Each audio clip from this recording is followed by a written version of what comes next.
I've talked about Regal Robot's archive collection a few times on the channel. They've been given access to the Lucasfilm archives and have been scanning many of the statues used in the production of Return of the Jedi, like the ones you see here. I find these concept maquettes fascinating because they give us a glimpse into how these movies were created, and they're often the first incarnation of characters that have gone on to become fan favorites. Yak Face is a perfect example of this. The character of Yak Face was created by Judy Elkins. She worked for Industrial Light and Magic on some really iconic movies, including Raiders of the Lost Ark, Dragon Slayer, and Star Trek II: The Wrath of Khan, as well as many other things after that. But of course, we're most interested in her work in Phil Tippett's Creature Shop during Return of the Jedi. Like many other people in the Creature Shop, she was asked to sculpt some concept statues for background aliens in Jabba's palace.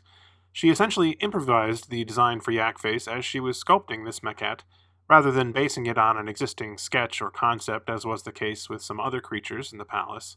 I just made him up, and I just started pushing the Sculpey around, and a good place for a mouth, and here's a good place for some eyes, and I kind of pinched up the nose and wrinkled it to make it look more alien. Like he was starting to look like a camel, and he's still kind of like a camel. And so I thought, well, this will make him look less like a camel, and so I kind of pinched up the nose and then put some ears on. Right, I knew he would be a background character, and so if you're in the background, you would want something with big eyes that you could recognize. This is a face. Especially if you look at it from the viewpoint of needing a character that would be easily recognizable in the background. I think Yak Face was a big success, even though Jabba's palace tends to be very dim and you can't really see anything that clearly. It's usually pretty easy to spot Yak Face there in the background because of his distinctive facial features, his big nose, big eyes, and facial hair. And those come straight from the maquette, as you may have noticed. Many of the character designs from Return of the Jedi may have started out as a sketch or concept by one person, then turned into a concept maquette by another, and then the final costume might have been the result of several people's work. But when it comes to Yak Face, he was actually the creation of Ms. Elkins pretty much from start to finish. Not only did she sculpt and paint the concept maquette, she was also put in charge of sculpting the full-sized head for Yak Face that would be the basis for the latex mask that would appear in the film, and she also painted the latex mask and applied the hair to it. It's hard to think of a Jabba's Palace character that's more the creation of a single person, and that's why I think it's very cool that she was able to be involved in the production of this concept maquette replica from Regal Robot. Now, I did purchase this myself, but they agreed to send it early so I could make a video that would come out around the same time that it's going up for pre-order. They've put it on a glossy black base, as with the other entries in the archive collection, and I think that's a good idea because the original maquette is on a rough piece of wood and it's not even centered on it, so this definitely does look a bit nicer. So as I said, these are based on a scan of the original maquette in the Lucasfilm archives. It's about 6.5 inches tall, just like the original was, and they've also added hair, just as was on the original.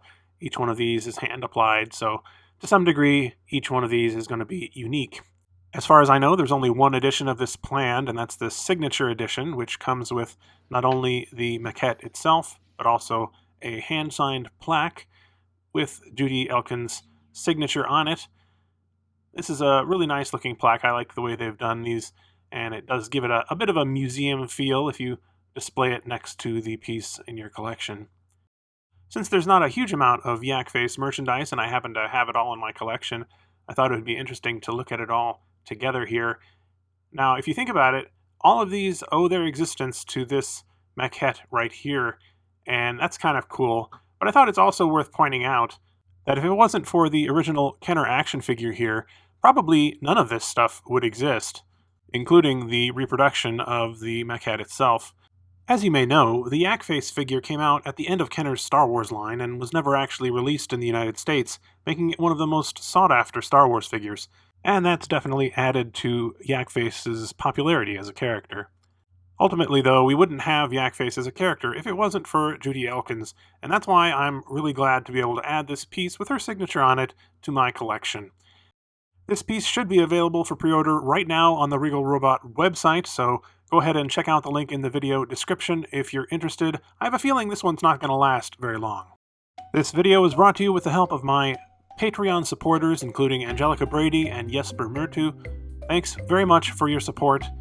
You can check out the link in the video description if you'd like to help support the channel for as little as $1 a month. Thanks for watching!